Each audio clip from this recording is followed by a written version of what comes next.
itu sebagai kepala daerah, ini sebagai pengadil tentu lebih penting lagi syarat tidak pernah melakukan perbuatan tercela. Ada satu kasus dulu ketika ada calon kepala daerah itu sudah menang, dia sudah ditetapkan tapi belum dilantik. Tiba-tiba dia punya kasus nabrak orang gara-gara dia mabuk. Jadi nabrak orang mabuk, diadili, kemudian diputus. Putusannya sudah ingkrah. Lalu oleh yang pasangan calon yang kalah digugat ke MK. Alasannya dia terbukti melakukan perbuatan tercela. Sementara ada syarat lain, tidak pernah dipidana dengan ancaman yang di atas 5 tahun atau lebih. Ini yang nabrak ini kan karena kelalaian. Ancamannya di bawah 5 tahun. Dia lepas dengan ketentuan syarat itu. Tapi yang dia nabrak karena mabuk dan itu terbukti, akhirnya tersandung dia dengan syarat tidak pernah melakukan perbuatan tercela. Akhirnya oleh MK didiskualifikasi. Karena sudah terbukti dia melakukan perbuatan tercela, mabuk. Jadi tadi dugem, mabuk, dan berzina misalnya. Itu termasuk perbuatan-perbuatan tercela yang tidak boleh dilakukan oleh hakim. Pertanyaannya, kalau dia belum jadi hakim boleh nggak? Seperti saya nih, advokat, saya nanti mau jadi hakim. Sekarang saya dugem boleh nggak? Baru nanti saya mencalonkan diri sebagai hakim. Kalau syaratnya tidak pernah melakukan perbuatan tercela, maka tidak memenuhi syarat. Tentu melalui proses pengadilan dulu bahwa dia sudah terbukti melakukan perbuatan tercela. Nah ini saya kira penting nanti kemudian menjadi pertimbangan bahwa syarat ini mestinya juga masuk. Kenapa? Karena menjaga integritas hakim itu sifatnya preventif, menjaga. Jangan lupa Mahkamah Konstitusi itu sudah menegaskan bahwa KY itu punya tugas menjaga dan menegakkan martabat perilaku hakim. Menegakkan itu menurut KY bersifat korektif, ya, menindak kalau ada hakim yang melanggar kode etik perilaku. Tapi yang menjaga, nah ini yang masih tidak eksplisit diatur dalam Undang-Undang KY. Padahal menjaga itu bersifat preventif. Termasuk menurut saya adalah proses rekrutmen hakim itu juga bagian dari tugas KY, bukan hanya mencalonkan hakim agung. Nah, jadi kalau kita lihat tugas KY itu, Bapak Ibu sekalian, selain mengusulkan calon hakim agung juga mengusulkan calon hakim ad hoc MA. Tapi tidak untuk calon hakim yang lain. Padahal yang diawasi KY itu adalah semua hakim. Jadi kenapa tidak semua hakim itu proses rekrutmennya itu digawangi oleh Komisi Yudisial? Nah ini nanti tugas berat kita untuk mengamandemen konstitusi.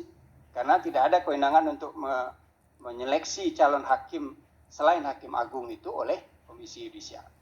Ya, tapi kalau Bapak Ibu sekalian setuju, mari kita dorong.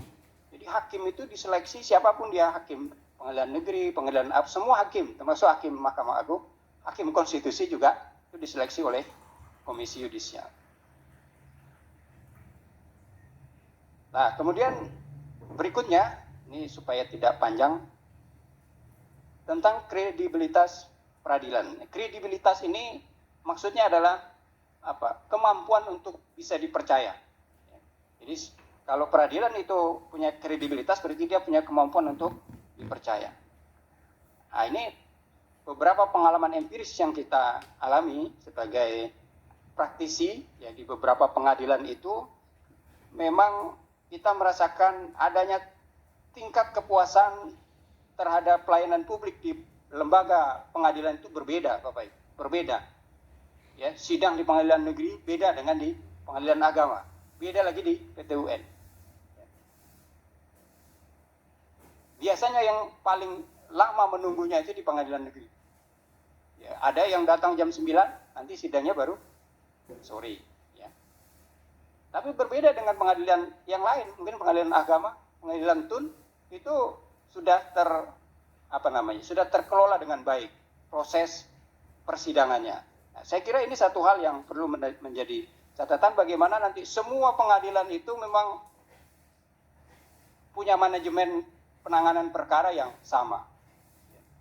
Soal pembagian perkara untuk masing-masing hakim. Lalu di pengadilan tertentu itu 3 orang hakim itu perkaranya 10 misalnya. Nanti 3 orang hakim yang lain perkaranya yang lain lagi. Sehingga ketika dia duduk dalam satu ruang sidang, dia tidak pindah-pindah ruangan lagi, Pak. Dari pagi sampai sore dia duduk di situ mengadili 10 perkara selesai. Tapi kalau satu ini ada di di majelis yang lain, maka akan itu yang menurut saya berdampak pada efektivitas penanganan perkara di pengadilan. Kemudian akses masyarakat kurang mampu untuk berperkara secara cuma-cuma. Itu selama ini yang mendapatkan akses itu adalah masyarakat kurang mampu melalui pos-pos atau lembaga-lembaga bantuan hukum. Tapi jarang sekali kita mendengar ada orang miskin datang ke pengadilan, lalu dia difasilitasi untuk sidang secara cuma-cuma.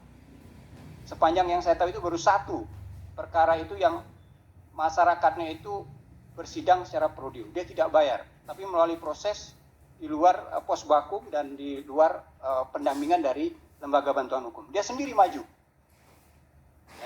Nanti Bapak Ibu yang dari Pengadilan Negeri Kota Baru bisa dicek. Ada satu kasus di sana di mana masyarakat tidak mampu ini, ya, kemudian pengadilan datang ke tempat tinggal masyarakat, dicek dia memang benar tidak mampu atau tidak.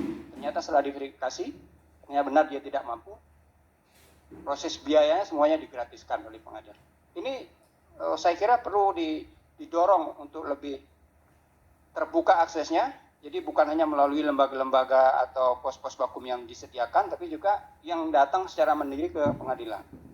Kemudian kualitas putusan dan konsistensi putusan.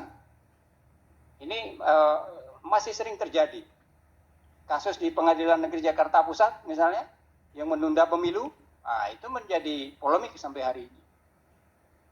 Kemudian untuk perkara di PT UN misalnya Ibu, PT UN itu ada perkara fiktif positif. Itu kalau saya lihat, saya sudah cek putusan PT UN terhadap perkara fiktif positif, pasca berlakunya Undang-Undang Cipta Kerja, itu ada yang masih menyatakan berwenang. Ada yang sudah tidak menyatakan berwenang. Jadi antara PT UN yang satu dengan yang lain itu pandangan terhadap bagaimana mengadili satu perkara itu berbeda. Jadi ini bisa berdampak terhadap konsistensi dan juga putusan-putusan yang menurut saya perlu ditingkatkan kualitasnya. Oleh karena itu Bapak Ibu sekalian, poin penutup saya adalah integritas hakim dan kredibilitas peradilan itu dua hal yang mestinya saling mendukung untuk melahirkan penegakan hukum menuju terwujudnya keadilan. Nah, menjaga integritas hakim itu perlu dilakukan sedini mungkin.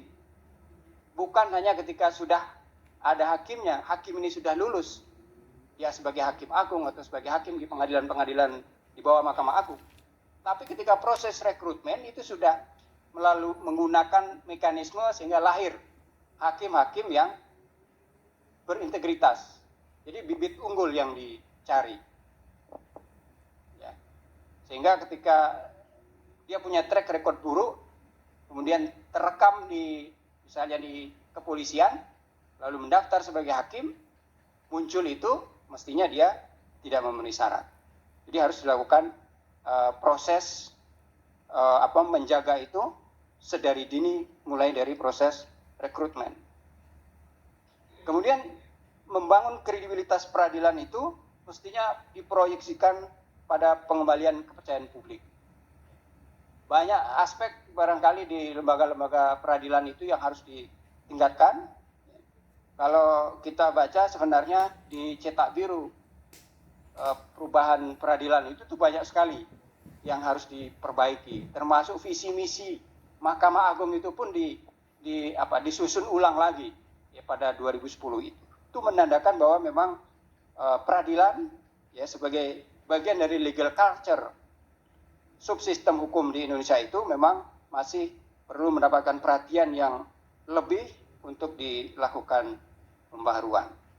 Bapak Ibu, sistem hukum buruk publik menangis.